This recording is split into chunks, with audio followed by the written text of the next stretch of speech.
તો નમસ્કાર ગુજરાત, વાત કરીએ આજના ગુજરાતના હવામાન સમાચાર વિશે. તેના પહેલા જણાવી દઈએ કે આ વિડીયો ખૂબ જ કામનો અને ઉપયોગી બનવાનો છે, કારણ કે આ વિડીયોની અંદર મિત્રો આપણે વિસ્તારથી સમજવાનું છે તો ગુજરાતનું વાતાવરણ અત્યારે શું જણાવી રહ્યું છે, કારણ કે અત્યારે મિત્રો ઉપરા ઉપર વારંવાર ગુજરાતના હવામાનની અંદર મોટા પલટાઓ જોવા મળી રહ્યા છે. તેની સીધી અસર મિત્રો આપણા ગામડાઓ પર પણ થવાની છે.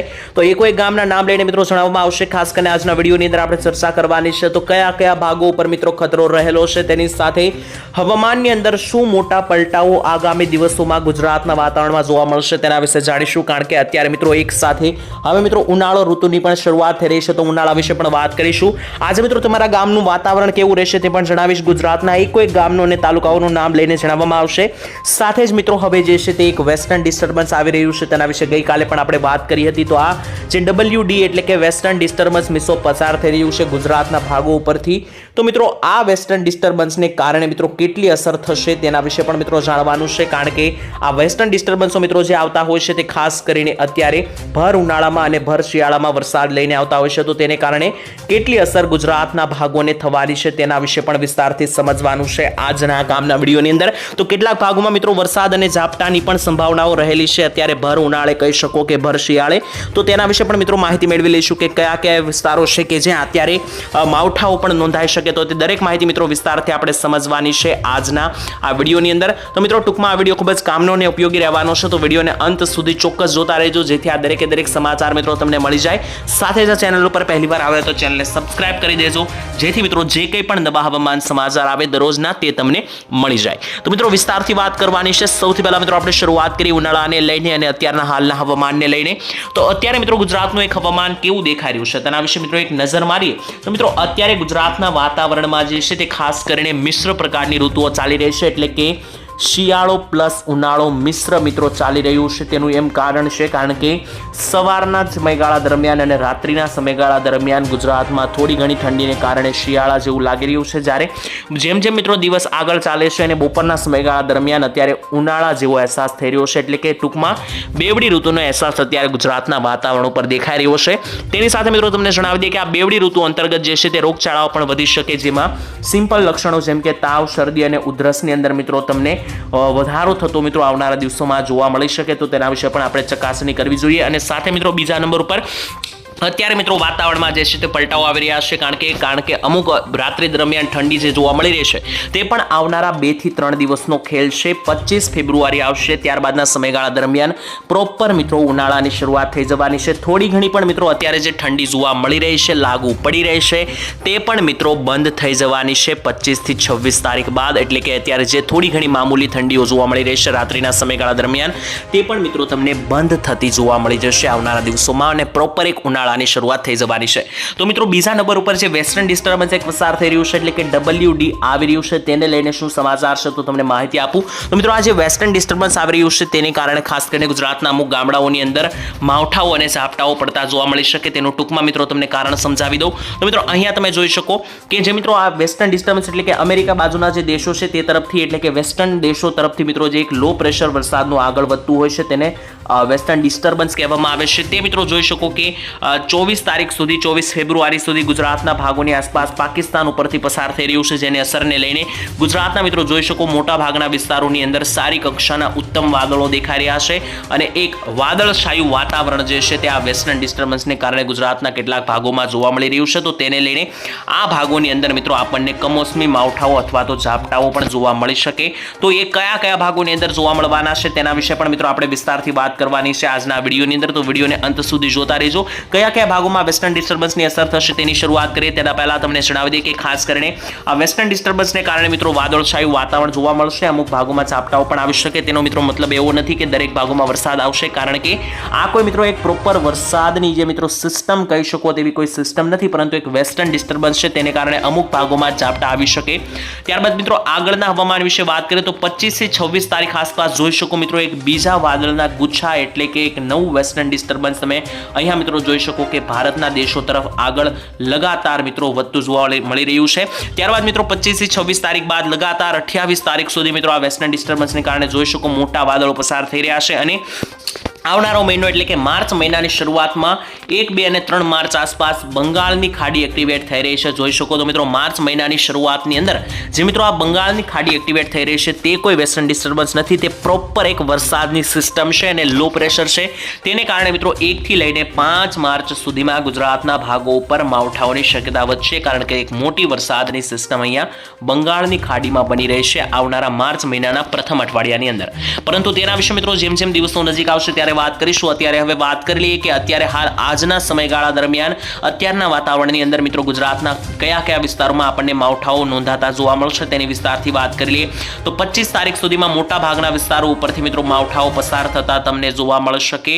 વાત કરીએ મિત્રો એક વિસ્તારની સૌથી પહેલા ઉત્તર ગુજરાતથી શરૂઆત કરીએ તો 25 ફેબ્રુઆરી સુધીમાં કયા કયા ભાગોમાં માવઠાઓની સંભાવના રહેશે તો અહીંયા જોઈ લઈએ તો મહેસાણાના વિસ્તારોથી લઈને મોઢેરા, ચાણસમા, હારીજ, રાધનપુરના વિસ્તારો, તેની સાથે સાંતલપુર, પાટણ, મોઢેરા, સિદ્ધપુર. ઉત્તર ગુજરાતમાં મિત્રો આગળ વધીએ તો વડનગર, તેની સાથે સાથે ડીસા, પાલનપુર, દિયોદર, સુઈગામ, થરાદ, ધાનેરા પંથક, આબુ અંબાજીના વિસ્તારો, તેની સાથે ખેડબ્રહ્મા, ઈડર, અરવલ્લી, પંચમહાલના વિસ્તારો, મોડાસા, પ્રાંતિજ અને આસપાસના મિત્રો તમામ ઉત્તરીય ગુજરાતના જે આ પંથકો છે મિત્રો ત્યાં મિત્રો લગાતાર સિસ્ટમો એક્ટિવેટ થવાને કારણે લો પ્રેશરના વાદળો બનવાને કારણે માવઠાઓ જોવા મળી શકે 25 ફેબ્રુઆરી સુધીમાં. તેની સાથે મિત્રો આગળના વિસ્તારો તરફ આગળના સમયગાળા તરફ મિત્રો આગળ વધી અને અન્ય વિસ્તારોની વાત કરીએ, મધ્ય ગુજરાતની વાત કરીએ તો જોઈ શકો મિત્રો મધ્ય ગુજરાતની અંદર પણ ઉત્તમ કક્ષાના વાદળો દેખાઈ રહ્યા છે, જેમાં એક પછી એક અન્ય વિસ્તારો વિશે વાત કરીએ તો ગોધરાથી લઈને દાહોદના વિસ્તારો, તેની સાથે લુણાવાડા, કપડવંજ, નડિયાદ, મહીસાગર, ખેડાના વિસ્તારો, તેની સાથે અહીંયા કપડવંજથી આગળ વધીએ તો બાલાસિનોર, ડાકોર, ધોળકા, નડિયાદ, અમદાવાદ, વિરમગામ, કપડવંજના વિસ્તારો ઉપર ગાંધીનગર, તેની સાથે કડી. આટલા મિત્રો જે વિસ્તારો છે છૂટા છવાયા ભાગો છે તે દરેક ભાગો ઉપર મિત્રો લો પ્રેશરના વાદળો જામવાને કારણે મિત્રો જે છે તે છૂટા છવાયા ભાગોની અંદર તમને મિત્રો વરસાદીય એક્ટિવિટી જે છે તે મિત્રો આ વિસ્તારોની અંદર બનતી જોવા મળી શકે. ત્યાંથી મિત્રો આગળ વધી દક્ષિણ ગુજરાતની વાત કરીએ તો દક્ષિણ ગુજરાતમાં મિત્રો વધારે પડતા વાદળો દેખાઈ રહ્યા નથી, પરંતુ છતાં પણ વડોદરા આસપાસના ભાગોમાં દેખાઈ રહ્યા છે વાદળો. વાત કરીએ તો જોઈ શકીએ દક્ષિણ ગુજરાતમાં બોરસદ, આણંદ, તારાપુર, ખંભાત, વડોદરા, જંબુસર, કરજણના વિસ્તારો, ડભોઈ, બોડેલી અને છોટાઉદેપુર.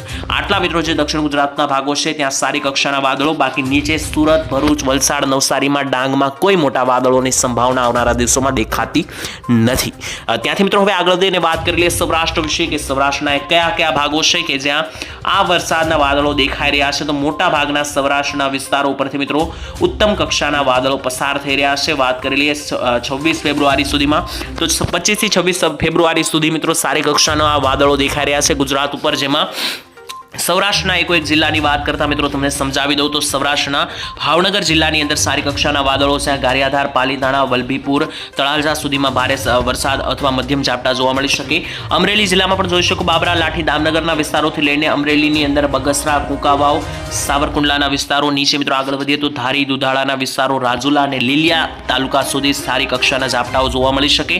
તેની સાથે મિત્રો વાત કરી લઈએ તો ખાસ કરીને ગીર સોમનાથની અંદર ઉના, વેરાવળ, તુલસીશ્યામ, ગીર સોમનાથ, તાલાળા, ગીર અને જુનાગઢ તરફ આગળ વધીએ તો ગીર સોમનાથના જંગલો, સાસણગીરના જંગલો ઉપર મિત્રો જુનાગઢ, માણાવદર, મુલિયાસા, જુનેજ અને બિલખા સુધીના ભાગો સુધી, તાલુકાઓ સુધી આસપાસના વિસ્તારોમાં આપણને મિત્રો માવઠાઓ નોંધાતા જે છે તે મિત્રો ખાસ કરીને અહીંયા જોવા મળી શકે છે. ત્યાંથી આગળ વાત કરીને ખાસ કરીને દરિયાકાંઠાના વિસ્તારો વિશે વાત કરીએ તો જોઈ શકીએ પોરબંદરના વિસ્તારો, કુતિયાણા, ઉપલેટા, ભાણવડ, શિશલી, તેની સાથે ભાટિયાના વિસ્તારો ઉપર મિત્રો આગળ વાત કરીએ તો ખંભાળિયા, દ્વારકા, ઓખા, લાલપુર, જામનગર જિલ્લો, ધરોલ, સાવડી, વાંકાનેર, મોરબી, થાણગઢ, ચોટીલાના વિસ્તારો ઉપર મિત્રો જોઈએ તો હાલવડ, ધાંગધ્રા, સુરેન્દ્રનગર. ટૂંકમાં મિત્રો દરિયાકાંઠાના દરેક જિલ્લાઓ, સુરેન્દ્રનગર, મોરબી જિલ્લો, જામનગર અને દ્વારકા જિલ્લો, આ દરેક ભાગોની આસપાસ મિત્રો સારી કક્ષાના અહીંયા વાદળો પસાર થઈ રહ્યા છે. તમે જોઈ શકો જેને લઈને આ વિસ્તારોની અંદર આપણને કમોસમી ઝાપટાઓ અથવા તો માવઠાઓ બનતા જોવા મળી શકે છે. ત્યાંથી મિત્રો આગળ વાત કરીએ મધ્ય સૌરાષ્ટ્રના જિલ્લાઓ વિશે તો રાજકોટ જિલ્લાની અંદર જોઈ શકીએ મુલિયાસાના વિસ્તારોથી લઈને વિછિયા, સરદાર, સાપર, વેરાવળ, ગોંડલ, ધોરાજી, ઉપલેટા, જેતપુર અને જસદણ લાગુ વિસ્તારોની અંદર ઝાપટાઓ જોવા મળી શકે. તેની સાથે બોટાદ જિલ્લાની અંદર પણ મિત્રો બરવાળા વિસ્તારોથી લઈને સાળંગપુર, ગઢડા, ધોળા, ધંધુકા અને બાણગઢ સુધીના વિસ્તારો સુધી બોટાદ જિલ્લામાં પણ સારી કક્ષાના વાદળો જોવા મળી રહ્યા છે. વાત કરીએ કચ્છ જિલ્લાની તો કચ્છ જિલ્લાના એકોએક તાલુકાઓની ઉપર મિત્રો જોઈ શકો સારી કક્ષાના વાદળો વાદળો પસાર થઈ રહ્યા છે, જેમાં રાપર, અડેસર, ખાવડા, ભુજ, માંડવી, ગાંધીધામ, ભચાઉ, નલિયા, લખપત, સિસાળગઢ, જખો પ્રદેશ, લોધરાણી, ધોળાવીરા દરેક ભાગો ઉપરથી મિત્રો વાદળો પસાર થઈ રહ્યા છે. તો વરસાદ અને માવઠાની માહિતીઓ મિત્રો અહીંયા પૂર્ણ થાય છે. ત્યારબાદ હવામાનને લઈને મિત્રો વાત કરીએ કે આજે સરેરાશ તાપમાન કેટલું જઈ રહ્યું છે. આજના બપોરના સમયગાળા દરમિયાન સૌથી વધારે તડકો ક્યાં જોવા મળશે તેના વિશે વાત કરીએ તો દક્ષિણ ગુજરાતમાં આજે અતિ ભારે ગરમીની એંધાણ દેખાઈ રહ્યા છે, જેમાં પણ આજે મિત્રો ગુજરાતમાં સૌથી વધારે ઊનું શહેર એટલે કે ગરમી સુરત જિલ્લામાં જોવા મળશે. સુરતમાં 36 ડિગ્રી સાથે સૌથી વધારે તડકો આજે ગુજરાતમાં નોંધાવાનો છે. જ્યારે આજે ગુજરાતમાં સૌથી ઓછું તાપમાન ક્યાં જોવા મળશે તેના વિશે વાત કરીએ તો તે મિત્રો મોટા ભાગના વિસ્તારો છે, જેમાં સમગ્ર સૌરાષ્ટ્ર આવી ગયેલું છે 33 ડિગ્રી સાથે. સમગ્ર મધ્ય ગુજરાતમાં 31 ડિગ્રીના તાપમાનો દેખાઈ રહ્યા છે. કચ્છ અને ઉત્તર ગુજરાતમાં પણ 32 ડિગ્રી તાપમાન છે. એટલે કે આજે ગુજરાતનું સરેરાશ તાપમાન 32 થી 33 ડિગ્રી જોવા મળશે, જ્યારે સુરતની અંદર 36 ડિગ્રી સાથે સૌથી વધારે મિત્રો ગરમ શહેર આજે સુરત બની શકે તેવી મિત્રો આગાહી છે. તેની સાથે મિત્રો આજના હવામાન સમાચાર અહીં પૂર્ણ થાય છે. સમાચાર તમને કામના લાગ્યા કે નહીં કોમેન્ટમાં લખીને જણાવી દેજો. આ વિડીયો તમે કયા ગામથી જોયો તે પણ લખીને જણાવી દેજો. અને આવતીકાલે મિત્રો આપણે મળીશું એક નવા સમાચારમાં. ત્યાં સુધી આ વિડીયોની સાથે આ ચેનલને સબસ્ક્રાઇબ કરીને ના જોડાયો તો જોડાઈ જજો. ત્યાં સુધી રજા આપશો. ધન્યવાદ. જય માતા.